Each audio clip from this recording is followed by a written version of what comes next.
Hey guys, and welcome back to this channel. In this video, I'll be showing you guys where you can find the Comet Moth in Heartopia. So you will need to be level 8 of insect catching, and you will find it in the suburbs when it's either sunny or rainbow during the dusk or nighttime.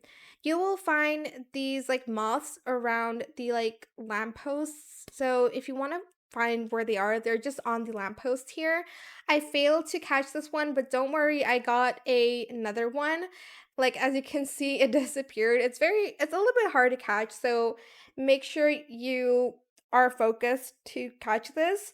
But they will be on lampposts here. I'll cut it to the part where I actually caught the moth.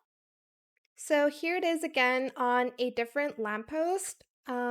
But yeah, you're just going to catch it like so, and that is where the comet moth is. It's one of the prettiest insects they have in the game, in my opinion. So if you want to collect it, you'll need to be again level 8 of the insect catching hobby.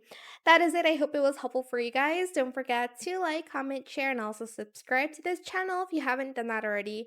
If you have any more questions about this video, just leave it in the comment section down below.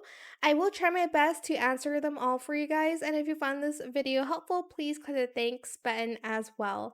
That is it. Thank you so much for watching. Bye!